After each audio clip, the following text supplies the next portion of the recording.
ನಾಳೆ ಜುಲೈ 14 ಮಂಗಳವಾರ ಅತ್ಯಂತ ಶಕ್ತಿಶಾಲಿ ಆಷಾಢ ಅಮಾವಾಸ್ಯೆ ಬಂದಿದ್ದು, ಈ ಅಮಾವಾಸ್ಯೆಗೆ ವಿಶೇಷವಾಗಿ ಮಣ್ಣೆತ್ತಿನ ಅಮಾವಾಸ್ಯೆ ಎಂದು ಕರೆಯುತ್ತಾರೆ. ನಾಳೆ ಜ್ಯೇಷ್ಠ ಮಾಸ ಮುಕ್ತಾಯಗೊಂಡು ನಾಡಿದ್ದು ಬುಧವಾರದಿಂದ ಆಷಾಢ ಮಾಸ ಪ್ರಾರಂಭವಾಗುತ್ತದೆ. ಸಾಮಾನ್ಯವಾಗಿ ಅಮಾವಾಸ್ಯೆ ತಿಥಿಗೆ ಆಧ್ಯಾತ್ಮಿಕವಾಗಿ ಅಪಾರವಾದ ಶಕ್ತಿ ಇದೆ. ಅದರಲ್ಲೂ ಮಂಗಳವಾರದ ದಿನ ಅಮಾವಾಸ್ಯೆ ಬಂದರೆ ಅದರ ಶಕ್ತಿ ಇನ್ನೂ ದುಪ್ಪಟ್ಟಾಗುತ್ತದೆ.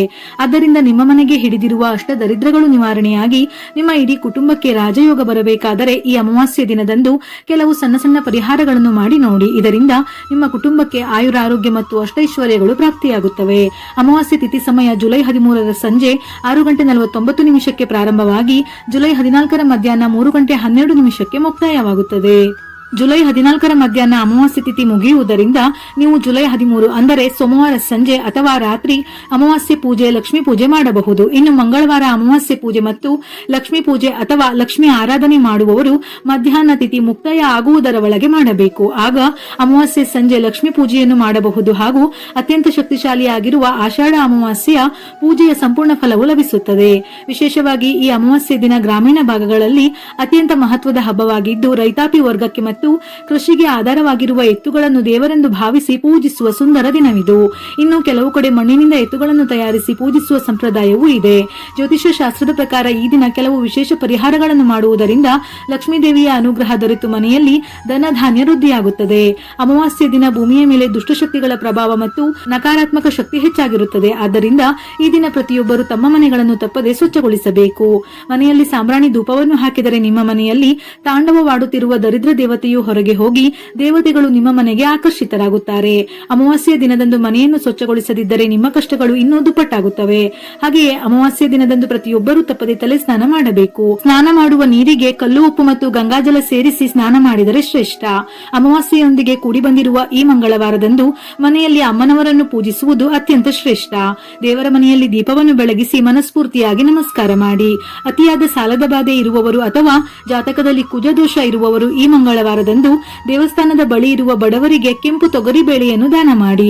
ಹೀಗೆ ಮಾಡುವುದರಿಂದ ನಿಮ್ಮ ಬಾಕಿ ಉಳಿದಿರುವ ಹಳೆಯ ಸಾಲದ ಹಣ ತಕ್ಷಣವೇ ವಸೂಲಾಗುತ್ತದೆ ಅಥವಾ ಸಾಲದ ಬಾಧೆ ನಿವಾರಣೆಯಾಗುತ್ತದೆ. ಹಾಗೆಯೇ ನಿಮ್ಮ ಜಾತಕದಲ್ಲಿರುವ ಕುಜದೋಷದ ಪ್ರಭಾವವು ಸಂಪೂರ್ಣವಾಗಿ ನಾಶವಾಗುತ್ತದೆ. ಸಾಮಾನ್ಯವಾಗಿ ಪ್ರತಿ ಮಂಗಳವಾರದಂದು ಮನೆಯ ಹೊಸ್ತಿಲಿಗೆ ಅರಿಶಿನ ಹಚ್ಚಿ ಕುಂಕುಮದ ಬೊಟ್ಟು ಇಡುವುದು ತುಂಬಾ ಒಳ್ಳೆಯದು. ಆದರೆ ಅಮಾವಾಸ್ಯೆಯೊಂದಿಗೆ ಕೂಡಿ ಬಂದಿರುವ ಈ ವಿಶೇಷ ಮಂಗಳವಾರದಂದು ಹೊಸ್ತಿಲಿಗೆ ಅರಿಶಿನ ಹಚ್ಚಿ ಕುಂಕುಮದ ಬೊಟ್ಟು ಇಟ್ಟರೆ ಆ ದುರ್ಗಾದೇವಿಯ ಕೃಪಾ ಕಟಾಕ್ಷ ನಿಮ್ಮ ಕುಟುಂಬದ ಮೇಲೆ ಸದಾ ಇರುತ್ತದೆ. ಅಮಾವಾಸ್ಯೆಯ ದಿನದಂದು ನಿಂಬೆಹಣ್ಣಿನಿಂದ ನಿಮ್ಮ ಮನೆಗೆ ಇರುವ ದೃಷ್ಟಿಯನ್ನು ತೆಗೆದುಹಾಕಿ. ಹಾಗೆಯೇ ವ್ಯಾಪಾರ ವ್ಯವಹಾರ ಮಾಡುವವರು ಸಹ ನಿಮ್ಮ ವ್ಯಾಪಾರದ ಅಂಗಡಿಗೆ ನಿಂಬೆಹಣ್ಣಿನಿಂದ ದೃಷ್ಟಿದೋಷವನ್ನು ನಿವಾರಿಸಿಕೊಳ್ಳಿ. ಮನೆಯ ಮುಂದೆ ಬೂದುಗುಂಬಳಕಾಯಿ ಇದ್ದರೆ ಮನೆಗೆ ತುಂಬಾ ಒಳ್ಳೆಯದು. ವಿಶೇಷವಾಗಿ ಅಮಾವಾಸ್ಯೆಯ ದಿನದಂದು ಮನೆಗೆ ಹೊಸ ಕುಂಬಳಕಾಯಿಯನ್ನು ಕಟ್ಟಿದರೆ ಇನ್ನೂ ಅದ್ಭುತವಾದ ಫಲಿತಾಂಶಗಳು ಸಿಗುತ್ತವೆ. ಮಂಗಳವಾರ ಅಮ್ಮನವರ ಶಕ್ತಿ ಭೂಮಿಯ ಮೇಲೆ ಅತ್ಯಂತ ಹೆಚ್ಚಾಗಿರುತ್ತದೆ. ಅಮಾವಾಸ್ಯೆಯೊಂದಿಗೆ ಕೂಡಿ ಬಂದಿರುವ ಈ ಮಂಗಳವಾರ ಮನೆಯ ಮುಖ್ಯ ದ್ವಾರಕ್ಕೆ ಬೂದು ಕುಂಬಳಕಾಯಿಯನ್ನು ಕಟ್ಟಿದರೆ ನಿಮ್ಮ ಮನೆಗೆ ಇರುವ ನರದೃಷ್ಟಿ, ಆರ್ಥಿಕ ಸಂಕಷ್ಟಗಳು ಮತ್ತು ಸಾಲದ ಬಾಧೆಗಳೆಲ್ಲವೂ ದೂರವಾಗಿ ಲಕ್ಷ್ಮೀ ಕಟಾಕ್ಷ ಉಂಟಾಗುತ್ತದೆ. ಹಾಗೆಯೇ ಕುಂಬಳಕಾಯಿ ಕಟ್ಟಲು ಸಾಧ್ಯವಾಗದವರು ನಿಮ್ಮ ಮನೆಯ ಮುಖ್ಯ ದ್ವಾರಕ್ಕೆ ಅಲೋವೆರಾ ಗಿಡ ಅಥವಾ ದೇವರ ಮನೆಯಲ್ಲಿ ನಿಂಬೆಹಣ್ಣು ಇಟ್ಟು ಅದಕ್ಕೆ ಅರಿಶಿನ ಕುಂಕುಮ ಹಚ್ಚಿ ಪೂಜಿಸಿ ಕೆಂಪು ಬಟ್ಟೆಯಲ್ಲಿ ಕಟ್ಟಿ ಇದನ್ನು ಸಹ ಮನೆ ಬಾಗಿಲಿಗೆ ಕಟ್ಟಬಹುದು. ಇಲ್ಲವೆಂದರೆ ಕೆಂಪು ಬಟ್ಟೆಯಲ್ಲಿ ಸ್ವಲ್ಪ ಕಲ್ಲು ಉಪ್ಪನ್ನು ಸೇರಿಸಿಯೂ ಕಟ್ಟಬಹುದು. ಇವುಗಳಲ್ಲಿ ನಿಮ್ಮ ಅನುಕೂಲಕ್ಕೆ ತಕ್ಕಂತೆ ಯಾವುದಾದರೂ ಒಂದನ್ನು ಮನೆ ಬಾಗಿಲಿಗೆ ತಪ್ಪದೆ ಕಟ್ಟಿ. ಈ ಅಮಾವಾಸ್ಯೆ ದಿನ ಮುಂಜಾನೆಯೇ ಬೇರು ಸಹಿತ ಇರುವ ಒಂದು ಸಣ್ಣ ಅಲೋವೆರಾ ಗಿಡವನ್ನು ತರಬೇಕು. ಅದಕ್ಕೆ ಅರಿಶಿನ ಕುಂಕುಮದ ಬೊಟ್ಟು ಇಟ್ಟು ಮನೆಯ ಮುಖ್ಯ ದ್ವಾರಕ್ಕೆ ತೂಗು ಹಾಕಿ.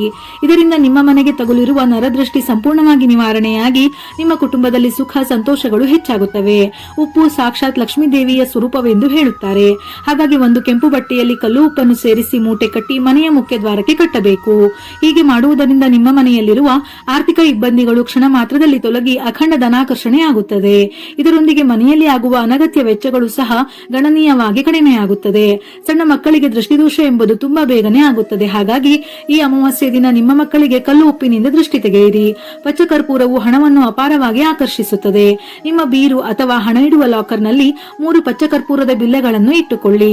ಈ ಅಮಾವಾಸ್ಯೆ ದಿನದಂದು ಪ್ರತಿಯೊಬ್ಬರು ಕೆಂಪು ಅಥವಾ ಹಳದಿ ಬಣ್ಣದ ಬಣ್ಣದ ವಸ್ತ್ರಗಳನ್ನು ಧರಿಸಿದರೆ ಶ್ರೇಷ್ಠ. ಆದರೆ ಎಂತಹ ಪರಿಸ್ಥಿತಿಯಲ್ಲೂ ಈ ದಿನ ಕಪ್ಪು ಬಣ್ಣದ ವಸ್ತ್ರಗಳನ್ನು ಮಾತ್ರ ಧರಿಸಬಾರದು. ಅಮಾವಾಸ್ಯೆಯ ದಿನದಂದು ಯಾವುದೇ ಹೊಸ ಕೆಲಸಗಳನ್ನು ಸಹ ಪ್ರಾರಂಭಿಸಬಾರದು. ಹೊಸ ವ್ಯಾಪಾರವನ್ನು ಆರಂಭಿಸುವುದು, ಶುಭ ಕಾರ್ಯಗಳನ್ನು ಮಾಡುವುದನ್ನು ಸಂಪೂರ್ಣವಾಗಿ ನಿಷೇಧಿಸಲಾಗಿದೆ. ಹಾಗೆಯೇ ಅಮಾವಾಸ್ಯೆಯ ದಿನ ತಲೆಗೆ ಎಣ್ಣೆ ಹಚ್ಚಿಕೊಳ್ಳಬಾರದು. ಹಾಗೂ ಈ ದಿನ ಅನಗತ್ಯವಾಗಿ ದೂರದ ಪ್ರಯಾಣಗಳನ್ನು ಮಾಡುವುದು ಒಳ್ಳೆಯದಲ್ಲ. ಪ್ರತಿ ಅಮಾವಾಸ್ಯೆಯ ದಿನದಂದು ಬ್ರಾಹ್ಮಣರಿಗೆ ಸ್ವಯಂಪಾಕ ಅಂದರೆ ಅಡುಗೆ ಮಾಡಲು ಬೇಕಾದ ದಿನಸಿ ಸಾಮಗ್ರಿಗಳನ್ನು ದಾನವಾಗಿ ನೀಡಿದರೆ ನಿಮ್ಮ ಮಕ್ಕಳ ಭವಿಷ್ಯ ತುಂಬಾ ಚೆನ್ನಾಗಿರುತ್ತದೆ. ಅಕ್ಕಿ, ಬೇಳೆಕಾಳು, ತರಕಾರಿ ಇವೆಲ್ಲವನ್ನು ಒಂದು ಎಲೆಯಲ್ಲಿ ಕಟ್ಟಿ ಬ್ರಾಹ್ಮಣರಿಗೆ ದಾನ ಮಾಡಿ. ಈ ಆಷಾಢ ಅಮಾವಾಸ್ಯೆಯ ದಿನದಂದು ಲಕ್ಷ್ಮೀ ದೇವಿಯನ್ನು ನಿಮ್ಮ ಮನೆಗೆ ಆಹ್ವಾನಿಸಬೇಕೆಂದರೆ ಸಂಜೆ 6 ಗಂಟೆಯ ನಂತರ ಅಥವಾ ನಾಳೆ ಬೆಳಿಗ್ಗೆ ಸ್ನಾನ ಮಾಡಿದ ನಂತರ ನಿಮ್ಮ ಮನೆಯ ಮುಖ್ಯ ದ್ವಾರದ ಮುಂದೆ ಎಳ್ಳಿನ ಎಣ್ಣೆಯಿಂದ 2 ದೀಪಗಳನ್ನು ಬೆಳಗಿಸಿ. ಆಗ ನಿಮ್ಮ ಮನೆಗೆ ಅಷ್ಟಲಕ್ಷ್ಮಿಯರು ಪ್ರವೇಶಿಸುತ್ತಾರೆ. ಇದರಿಂದ ನಿಮ್ಮ ಕುಟುಂಬಕ್ಕೆ ಸಿರಿ ಸಂಪತ್ತು ಪ್ರಾಪ್ತವಾಗುತ್ತದೆ. ಅದೇ ರೀತಿ ಈ ಆಷಾಢ ಅಮಾವಾಸ್ಯೆಯಂದು ನಿಮ್ಮ ಬೀರು ಬಾಗಿಲುಗಳನ್ನು ಸ್ವಚ್ಛಗೊಳಿಸಿ ಬೀರುವಿನ ಮೇಲೆ ಅರಿಶಿನದ ಲೇಪನದಿಂದ ಸ್ವಸ್ತಿಕ್ ಚಿಹ್ನೆಯನ್ನು ಹಾಕಿ ನಿಮ್ಮ ಬೀರುವಿನಲ್ಲಿ ಒಂದು ಕೆಂಪು ವಸ್ತ್ರವನ್ನು ಇಟ್ಟುಕೊಳ್ಳಿ. ಅಮಾವಾಸ್ಯ ದಿನದಂದು ಈ ಪರಿಹಾರವನ್ನು ಅನುಸರಿಸಿದರೆ ನಿಮ್ಮ ಮನೆಯಲ್ಲಿ ಲಕ್ಷ್ಮೀ ದೇವಿ ಸ್ಥಿರವಾಗಿ ನೆಲೆಸುತ್ತಾಳೆ. ಇದರಿಂದ ನೀವು ಶ್ರೀಮಂತರಾಗುವ ಅವಕಾಶ ಹೆಚ್ಚಾಗುತ್ತದೆ. ನಿಮ್ಮ ಜೀವನದಲ್ಲಿ ಶೀಘ್ರವಾಗಿ ಶ್ರೀಮಂತರಾಗಬೇಕಾದರೆ ಈ ಅಮಾವಾಸ್ಯ ನಡುರಾತ್ರಿಯ ಮುನ್ನ ದೇವರ ಮನೆಯಲ್ಲಿ ಕುಳಿತು ಓಂ ಲಕ್ಷ್ಮೀ ದೇವಿಯೇ ನಮಃ ಎಂಬ ಮಂತ್ರವನ್ನು 108 ಬಾರಿ ಜಪಿಸಿ. ಹೀಗೆ ಮಾಡುವುದರಿಂದ ನಿಮಗೆ ವಿಪರೀತ ಧನಲಾಭ ಸಿದ್ಧಿಸುತ್ತದೆ.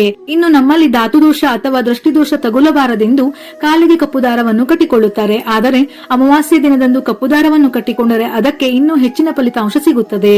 ಆದ್ದರಿಂದ ಈ ಅಮಾವಾಸ್ಯ ದಿನ ಮುಂಜಾನೆ ಬೇಗನೆ ಸ್ನಾನ ಮಾಡಿ ಮಹಿಳೆಯರಾಗಿದ್ದರೆ ಎಡಗಾಲಿಗೆ, ಪುರುಷರಾಗಿದ್ದರೆ ಬಲಗಾಲಿಗೆ ಕಪ್ಪು ದಾರವನ್ನು ಕಟ್ಟಿಕೊಳ್ಳಿ. ಒಂದು ವೇಳೆ ನಿಮ್ಮ ಮನೆಯಲ್ಲಿ ಸಣ್ಣ ಮಕ್ಕಳಿದ್ದರೆ ನಿಮ್ಮ ಮಕ್ಕಳಿಗೆ ಕಪ್ಪು ದಾರವನ್ನು ಸೊಂಟಕ್ಕೆ ಕಟ್ಟಿ. ಇದರಿಂದ ಅವರಿಗೆ ಇರುವ ಆರೋಗ್ಯ ಸಮಸ್ಯೆಗಳು ಮತ್ತು ದೃಷ್ಟಿದೋಷದ ಪ್ರಭಾವದಿಂದ ಸಂಪೂರ್ಣ ಮುಕ್ತಿ ಸಿಗುತ್ತದೆ. ಅಮಾವಾಸ್ಯ ದಿನದಂದು ತುಳಸಿ ಎಲೆಗಳನ್ನು ಕೀಳಬಾರದು. ಅಲ್ಲದೆ ಅಕ್ಕಿ, ಗೋಧಿ ಮತ್ತು ಬೇಳೆಕಾಳುಗಳಂತಹ ನಿತ್ಯ ಉಪಯೋಗಿಸುವ ವಸ್ತುಗಳನ್ನು ಸಹ ಅಮಾವಾಸ್ಯ ದಿನ ಹೊಸದಾಗಿ ಖರೀದಿಸಬಾರದು. ಅಮಾವಾಸ್ಯ ದಿನ ಮಾಂಸಾಹಾರ, ಈರುಳ್ಳಿ ಮತ್ತು ಬೆಳ್ಳುಳ್ಳಿಯಂತಹ ತಾಮಸಿಕ ಆಹಾರಗಳನ್ನು ಸೇವಿಸಬಾರದು. ಹಾಗೆಯೇ ಈ ದಿನ ಕೂದಲು, ಉಗುರು ಕತ್ತರಿಸುವಂತಹ ಕೆಲಸಗಳನ್ನು ಮಾಡಬಾರದು. ಈ ದಿನದಂದು ಹೊಸ ವಸ್ತ್ರಗಳನ್ನು ಧರಿಸಬಾರದು. ಅಮಾವಾಸ್ಯ ತಿಥಿ ಎಂದರೆ ಲಕ್ಷ್ಮೀ ದೇವಿಗೆ ಅತ್ಯಂತ ಪ್ರಿಯವಾದ ದಿನ.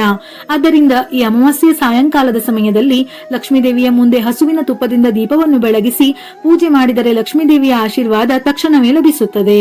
ಹಾಗೆಯೇ ಈ ಅಮಾವಾಸ್ಯ ದಿನದಂದು ಅರಳಿ ಮರವನ್ನು ಪೂಜಿಸಿದರೆ ತುಂಬಾ ಒಳ್ಳೆಯದು. ಅರಳಿ ಮರಕ್ಕೆ ಪ್ರದಕ್ಷಿಣೆ ಹಾಕುವುದು, ಅರಳಿ ಮರದ ಕೆಳಗೆ ದೀಪವನ್ನು ಬೆಳಗಿಸುವುದರಿಂದ ಜಾತಕದಲ್ಲಿರುವ ದೋಷಗಳೆಲ್ಲವೂ ತಕ್ಷಣವೇ ನಿವಾರಣೆಯಾಗುತ್ತದೆ. ಅಮಾವಾಸ್ಯ ದಿನ ತುಳಸಿ ಕಟ್ಟೆಯನ್ನು ಪೂಜಿಸಿದರೂ ಸಹ ತುಂಬಾ ಶ್ರೇಷ್ಠ. ತುಳಸಿ ಕಟ್ಟೆಯಲ್ಲಿ ತುಪ್ಪದ ದೀಪವನ್ನು ಹಚ್ಚಿ ತುಳಸಿ ಮಾತೆಗೆ ಪ್ರದಕ್ಷಿಣೆ ಹಾಕಿದರೆ ಐಶ್ವರ್ಯ ಪ್ರಾಪ್ತಿಯಾಗುತ್ತದೆ. ಈ ಅಮಾವಾಸ್ಯ ದಿನದಂದು ನಿಮ್ಮ ಮನೆಯಲ್ಲಿರುವ ಹಾಲು, ಮೊಸರು ಮತ್ತು ಉಪ್ಪನ್ನು ಯಾರಿಗೂ ಸಹ ದಾನವಾಗಿ ಕೊಡಬಾರದು. ಇದರಿಂದ ನಿಮ್ಮ ಮನೆಯ ಐಶ್ವರ್ಯ ಮತ್ತು ಲಕ್ಷ್ಮೀ ಕೃಪೆ ನಾಶವಾಗುತ್ತದೆ. ವಿವಾಹಿತ ಮಹಿಳೆಯರು ಈ ಅಮಾವಾಸ್ಯ ದಿನದಂದು ಉಪವಾಸ ವ್ರತ ಆಚರಿಸಿದರೆ ತುಂಬಾ ಒಳ್ಳೆಯದು. ಇದರಿಂದ ನಿಮ್ಮ ಪತಿಗೆ ಆಯುರಾರೋಗ್ಯ ಮತ್ತು ದೀರ್ಘಾಯುಷ್ಯ ಲಭಿಸುತ್ತದೆ. ನಿಮ್ಮ ಮನೆಯಲ್ಲಿ ಪದೇ ಪದೇ ಜಗಳಗಳು ಅಥವಾ ಸಮಸ್ಯೆಗಳು ಉಂಟಾಗುತ್ತಿದ್ದರೆ ಈ ಅಮಾವಾಸ್ಯ ದಿನ ಕೆಂಡದ ಮೇಲೆ ಅಥವಾ ಸಾಂಬ್ರಾಣಿಯ ಮೇಲೆ ಕೆಲವು ಲವಂಗಗಳನ್ನು ಹಾಕಿ ಇಡೀ ಮನೆಗೆ ಧೂಪವನ್ನು ತೋರಿಸಿ. ಹೀಗೆ ಮಾಡುವುದರಿಂದ ನಿಮ್ಮ ಕೌಟುಂಬಿಕ ಸಮಸ್ಯೆಗಳೆಲ್ಲವೂ ತಕ್ಷಣವೇ ಬಗೆಹರಿಯುತ್ತವೆ. ಸಾಮಾನ್ಯವಾಗಿ ಪ್ರತಿ ಮಂಗಳವಾರ ರಾಹುಕಾಲದ ಸಮಯದಲ್ಲಿ ನಿಂಬೆಹಣ್ಣಿನ ದೀಪಗಳನ್ನು ಬೆಳಗಿಸಿದರೆ ತುಂಬಾ ಒಳ್ಳೆಯದು. ಆದರೆ ಅಮಾವಾಸ್ಯೆ ಕೂಡಿ ಬಂದಿರುವ ಈ ವಿಶೇಷ ಮಂಗಳವಾರದಂದು ರಾಹುಕಾಲದ ಸಮಯದಲ್ಲಿ ದುರ್ಗೆಯ ಮುಂದೆ ನಿಂಬೆಹಣ್ಣಿನ ಆರತಿ ಅಥವಾ ದೀಪಗಳನ್ನು ಬೆಳಗಿಸಿದರೆ ನೀವು ಕೋರಿದ ಕೋರಿಕೆಗಳೆಲ್ಲವೂ ಶೀಘ್ರದಲ್ಲೇ ನೆರವೇರುತ್ತದೆ. ಅಮಾವಾಸ್ಯೆ ದಿನದಂದು ಮರಣ ಹೊಂದಿದ ನಮ್ಮ ಹಿರಿಯರು ಕಾಗೆಯ ರೂಪದಲ್ಲಿ ನಮ್ಮ ಮನೆಯ ಮುಂದೆ ಬರುತ್ತಾರೆ ಎಂದು ನಮ್ಮ ಹಿರಿಯರು ಹೇಳುತ್ತಾರೆ. ಆದ್ದರಿಂದ ಮಾಡಿದ ಅಡುಗೆಯ ಅನ್ನದಲ್ಲಿ ಸ್ವಲ್ಪ ಕಪ್ಪು ಎಳ್ಳು ಮತ್ತು ತುಪ್ಪವನ್ನು ಬೆರೆಸಿ ಕಾಗೆಗೆ ಆಹಾರವಾಗಿ ನೀಡಿ, ಅಥವಾ ಹಸುವಿಗೆ ನೀಡಬಹುದು. ಅಥವಾ ಹಸುವಿಗೆ ಹಸಿರು ಹುಲ್ಲನ್ನು ಆಹಾರವಾಗಿ ನೀಡಿದರೂ ಸಹ ನಿಮ್ಮ ಪಿತೃದೇವತೆಗಳ ಆಶೀರ್ವಾದ ದೊರೆಯುತ್ತದೆ. ಅಮಾವಾಸ್ಯೆ ಎಂದರೆ ಪಿತೃದೇವತೆಗಳಿಗೆ ಸಮರ್ಪಿತವಾದ ದಿನ. ಪಿತೃದೇವತೆಗಳ ಆಶೀರ್ವಾದ ನಮ್ಮ ಕುಟುಂಬದ ಮೇಲೆ ಇದ್ದರೆ ನಮ್ಮ ಕುಟುಂಬದಲ್ಲಿ ಯಾವುದೇ ಸಮಸ್ಯೆಗಳು ಬರದಂತೆ ತಲೆಮಾರುಗಳ ಐಶ್ವರ್ಯ ದೊರೆಯುತ್ತದೆ. ಆದ್ದರಿಂದ ಈ ಆಷಾಢ ಅಮಾವಾಸ್ಯ ದಿನದಂದು ನಿಮ್ಮ ಪಿತೃದೇವತೆಗಳಿಗೆ ತರ್ಪಣ ನೀಡಿ ಅಥವಾ ಪೂರ್ವಿಕರ ಹೆಸರಿನಲ್ಲಿ ಅನ್ನದಾನ ಮಾಡಿ. ಹೀಗೆ ಮಾಡುವುದರಿಂದ ಮೃತಪಟ್ಟ ನಿಮ್ಮ ಪೂರ್ವಿಕರು ಸಂತೃಪ್ತರಾಗಿ ನಿಮ್ಮನ್ನು ಹರಿಸುತ್ತಾರೆ. ಈ ಅಮಾವಾಸ್ಯ ದಿನದಂದು ಈ ಎಲ್ಲಾ ನಿಯಮಗಳನ್ನು, ಪರಿಹಾರಗಳನ್ನು ಪಾಲಿಸಿ ಅಷ್ಟೈಶ್ವರ್ಯಗಳನ್ನು ಪಡೆದುಕೊಳ್ಳಿ. ವಿಡಿಯೋ ಇಷ್ಟ ಆಗಿದ್ದಲ್ಲಿ ಮರೆಯದೆ ಲೈಕ್ ಕೊಟ್ಟು ನಿಮ್ಮವರಿಗೆ ಶೇರ್ ಮಾಡಿ. ಇದೇ ರೀತಿಯ ಮನಮುಟ್ಟುವ ಉಪಯುಕ್ತ ಮಾಹಿತಿಗಳಿಗಾಗಿ ಮತ್ತೆ ಭೇಟಿಯಾಗೋಣ.